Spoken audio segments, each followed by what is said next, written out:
Zdravo svima i dobrodošli ponovo u našu baštu.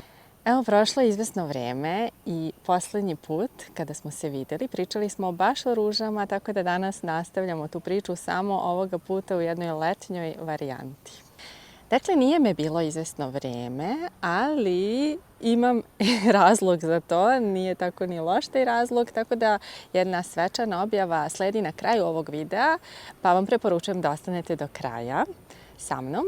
A sada ćemo da se skoncentrišemo na ono zašto smo se i danas sastali, a to su ruže. Ruže su imale svoj pik, svoj vrhunac. Najlepše su bile tamo negde krajem maja i tokom juna naravno, a sada je kod mene, makar u vrtu, jedna faza, da kažem, ponovnog cvetanja. I ja ću vam pokazati koja je nega preporučljiva za ovo vreme u vrtu. Šta treba da uradimo da one nastave da cvetaju? Dakle, svu svoju snagu uložile su upravo u tom periodu negde u maju i junu. Dale su sve od sebe. Vrt je izgledao prekrasno, sve je mirisalo i imali smo i dosta ruža za branje. Međutim, onda je usledio jedan period zatišja da bi sada ponovo krenule da ulažu svu svoju energiju, da cvetaju, zato što im je vreme prosto povoljno. I dalje je toplo vreme, znači to sve njih podstiče da rastu, da se razvijaju, ali pošto su istrošile dosta energije, dakle vreme je za prihranu. Međutim, takođe, zbog različitih vremenskih uslova koji su naravno kod nas sve teži i teži, one pokazuju i određeni nivo stresa. Ja sam primetila da pojedine moje ruže, na primjer ova ruža, je prošle godine mnogo bolja bila, mnogo je bila lepša, imala je lepše listove. Evo vidite ovde, na primjer ovde su i listovi pomalo uvijeni, što znači da ima neki problem. Ja sad to nisam previše proučavala šta se tu dešava, ali imam neku teoriju da je možda do prihrane koju sam im ove zime obezbedila. Tako da ću danas da idem sa drugom prihranom, pokazat ću vam koju imam, a reći ću vam i šta sam koristila zimus. Pa čisto možda, a ukoliko vi imate nekih sličnih primera ili ste nešto primetili, možda nije loše da mi napišete dole u komentarima da li i vi imate takav problem i da li ste primetili šta je uzrok tom problemu.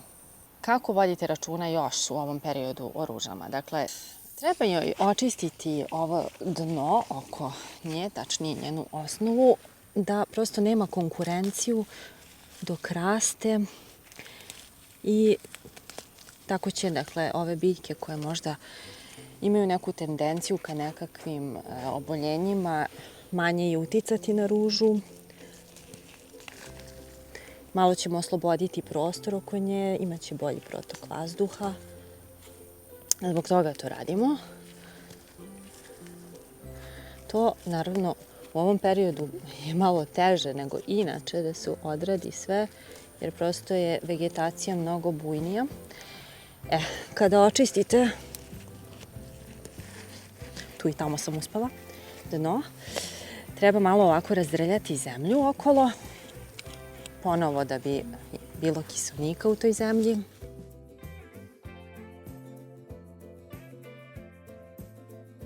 Drugi način kako možete da pomognete ružama je naravno da joj odsecate precvetale cvetove. U ovom jednom klasteru imamo precvetali cvet i sada počinje polako da truli ova njegova stabljika. Nema ni razloga više da tu bude. Potrebno je da odsečete, dakle, tačno do ovog račvanja. Sad što se tiče kupljenja otpadaka, pa neko to skuplja, a neko smatra da to nije loš malč. Ja u suštini, ukoliko je ruža malo problematična, ukoliko je malo zaražena nečim, onda ne preporučujem da se ostavlja bilo kakav otpadak kod ruže, a ukoliko je ona zdrava, pa što da ne. To dođe, mislim, iskompostirat će se svakako. Evo imam i ovde jedan deo. Sad, ukoliko je ovakav slučaj, da imate cijelu granu na kojoj više nema cvetova, onda je preporučljivo da odsečete tu stabljiku do dela na kom imamo list sa minimum 5 ovih listova. Dakle, to bi bilo negde ovako. I sada će tu ruža da krene da ponovo raste i da ponovo cveta. Znači, na ovaj način mi njoj pomažemo da joj taj cvet ne ode u šipak, već da krene ponovo da nam daje nove cvetove. Evo što se dešava ukoliko ostavite jedan deo. On sad nastavlja da se širi dalje i ova rana koja je nastala ovde, ona će samo nastaviti dalje da širi ovaj problem, tako da od ovoga može da strada čak cijela stabljika i to treba odmah sad ukloniti. Ja ću da idem do ove grane i ovo naravno sklanjam. U svakom slučaju, ja ću nastaviti, sada imam ja tu dosta posla oko ruža, ali ajmo da je prihranimo. Dakle, danas koristim ovaj Substralov osmokot, to je dakle vid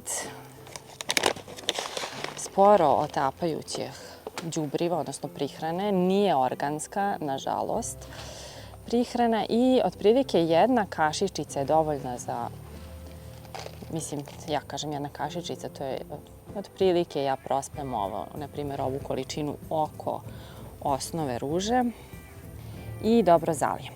Dakle, ove granule se sporo otapaju i nekih 3 do 6 mjeseci imaju, dakle, one će biti zapravo do kraja sezone prihrana za ovu ružu. Znači, kada smo malo ovu zemlju očistili, sredili, sad prospemo oko osnove podjednako, ponovo malo vratimo.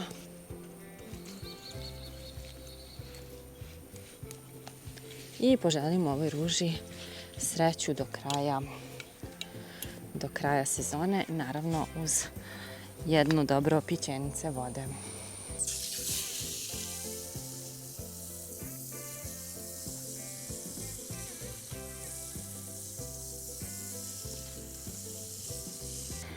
A za kraj, pošto ću sada da nastavim da sređujem ruže, da se sa vama oprostim uz jednu svečanu objavu. Tada, malo slavlja, nije na odmet. Dakle, htjela sam da vam objavim da sam prošle godine negde na zimu upisala jedan kurs za vrtne dizajnere koji nije u ovoj zemlji jer kod nas ne postoji tako nešto. Pohađala sam ga online, iz Velike Britanije je i upravo sam ga završila, tako da mogu da se pohvalim time da sam sada i profesionalni vrtni dizajner i da mogu da vam pomognem da uredite vašu baštu ovako da imate, kažem, i stručnu pomoć. Eto, ja sam želela da zapravo ovaj moj hobi ne bude samo hobi. Želela sam malo da idem više u dubinu, u širinu problema i želela sam da se ovim ozbiljno bavim. Znači da bude ovo nešto od čega mogu i da živim. Tako da sam, da kažem, uz predavanja i dosta zadataka, mislim, bilo je to ovako jedno iskustvo koje je bilo inspirativno i nadahnjujuće, ali je iziskivalo dosta vremena jer sam imala zaista mnogo zadataka i prosto nisam mogla da se bavim istovremeno snimanjem zato što ovde sada ja i editujem i snimam i treba da osmislim šta treba da snimam i da se pripremim za ovo koliko toliko. Kažem, nisam toliko ni održavala baštu, ona je uglavnom sad samo održiva, ali ja imam nameru i dalje da vam pričam o njoj zato što ona i dalje evoluira i dalje se razvija, u njoj uvek nešto raste, možda je nešto višak, možda je negde nešto manjak. Ja tu vidim mnogo potencijala da nešto promenim, da izgleda još bolje i da izgleda malo više dizajnerski, jer sam, da kažem, se na njoj i učila, Tako da sam je onako sadila malo sporadično, malo sam i ja krivac jer imam potrebu da sadim mnogo biljaka koje uopšte možda ne treba da budu sve jedna pored druge i tako blizu jer nema mnogo mesta, a prosto ja volim biljke i želim da ih upoznam i onda ih sadim na prosto malom prostoru u velikom broju. Tako da, u svakom slučaju ima o ovoj bašti još mnogo da se priča i piše i o svemu tome obaveštavat ću vas i u narednim videoklipovima. Radimo i na sajtu gde ćete vidjeti tačno kakve usluge ja mogu vama da pružim i kako mogu da vam pomognem da učinim i vaš vrt što lepšim, što bogatijim i zelenijim, jer ne zaboravite da moramo svi da doprinesemo našoj okolini, da bude što bolja, što raznovrsnija, jer tako pomažemo našoj planeti i Zemlji da opstane ne samo tokom naših života, već i tokom narednih generacija života, narednih generacija i naše dece. Ja mislim da je to bilo sve što sam želela da vam kažem. Možda sam htjela još nešto, ali sad sam zaboravila. U svakom slučaju, ja vas puno pozdravljam i radujem se što ćemo ponovo da se družimo i na ovaj način. Kažem, o svemu ostalom obaveštavat ću vas. Možda će tu biti i nekih darivanja. Pratite nas na društvenim mrežama. Ja sam najaktivnija na Instagramu jer to nekako prija mom duhu više nego TikTok, gde sam malo pokušala, ali nisam se baš mnogo potrudila oko njega. Ne mogu baš na sve strane. Možda ćemo uvesti uskoro i newsletter, ne možda, nego sigurno. Tako da se prijavite na našem sajtu na tu listu i prosto zašto ne bismo delili iskustva i što više lepote iz naših vrtova. Puno vas sada pozdravljam i vidimo se ponovo uskoro u novom videoklipu o biljkama. Ćao!